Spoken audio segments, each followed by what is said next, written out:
So hello guys, andito na naman tayo muli. Tayo ay magluluto na naman ng isang panibagong putahe guys. Ayan. Kung makikita nyo, naka-ready na yung ating mga gulay, pang sahog guys. Ayan. So ang lulutuin natin ay ginisang gulay na may munggo. Ayan guys. Ayan. Ayan yung ating mga ingredients. Ayan yung ating pang sahog. Ayan, pritong isda. Mayroon tayong okra, saluyot, tsaka mayroong kaunting alugbati. Ayan, mayroon tayong talong, mayroon tayong kalabasa, mayroon tayong malunggay, at saka yung ating panggisa, kamatis, sibuyas, at saka bawang guys. Ayan. Prepare na yan lahat guys. Ready na yan iluto guys. Siya nga pala guys, ito yung ating munggo. Ayan no. Nilaga na natin siya guys. Ayan. So ang gagawin natin ay mag-umpisa na tayong maggisa. So ayan yung ating kawali guys oh. Hindi na natin hinugasan guys kasi pinagprituhan naman natin yan guys. So lalagyan na lang natin siya ng bagong mantika guys at mag-umpisa na tayo mag-gisa. Yan. So ayan guys, nagdagdag lang tayo ng kaunting mantika guys. Ayan. So simpleng timpla lang yung gagamitin natin yan. Siyempre yung bitsin natin, tsaka kaunting paminta, tsaka yung asin. Ayan guys. Initin lang muna natin yung ating kawali guys. So ayan guys, yung ating bawang sibuyas at saka kamatis, sinabay-sabay na natin ng lagay guys. Igigisa muna natin, hintayin lang natin siya na mag-translucent. So ayan guys, ilalagay na natin yung ating sahog. Ayan guys, mabilis ang luto lang ito. Dahil gulay naman ito, ang ating sahog ay pritong isda naman, luto na rin naman siya guys. Ayan. Lalagay na natin yung ating gulay guys. Lagyan natin yung ating kalabasa. Ayan.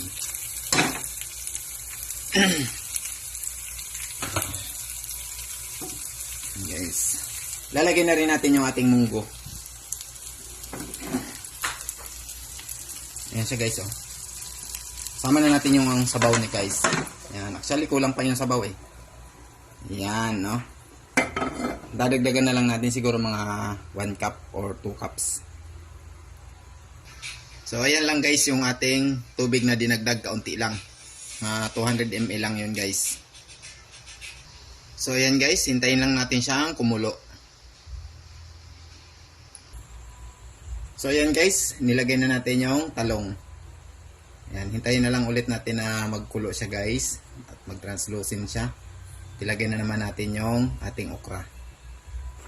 So ayan na guys, ilalagay na natin yung ating okra. Ayan no. Oh. Ayan. Ilulublob lang natin.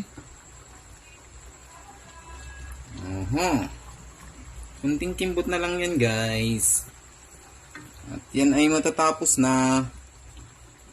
Ayan o. Ang bango niyan guys. Ayan.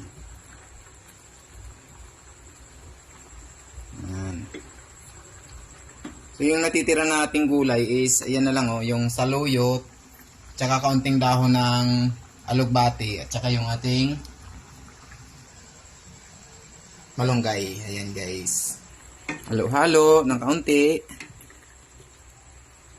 Ayan. Ayan. Para masarap. Ilagay na natin yung ating dahon ng alugbati at saka saluyot guys. Ayan no. Ayan. Oh, ang sarap nito guys.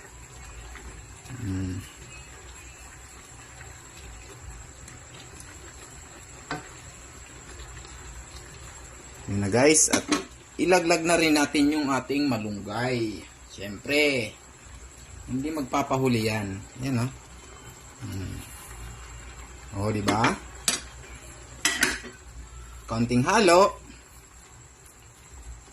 Ayan, guys.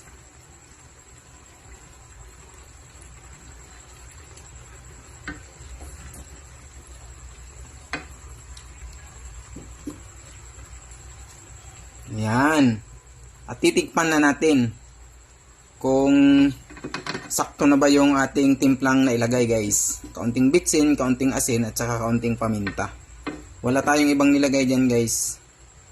na pang timpla guys. Ayan. Yun lang, 3. So, titikman muna natin guys. So guys, natikman na natin. So, yung bitsin okay na. Yung paminta natin okay na. So, magdadagdag lang tayo ng kahit kaunting asin lang guys. Ayan. Kahit kaunti lang. Guys. Ayan. Sabay halo guys. Ayan, haluin natin ng kaunti. Ayan.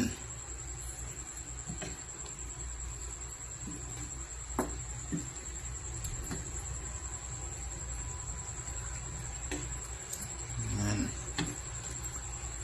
Pain-in ng kaunti. Mga 30 seconds. Ayan guys.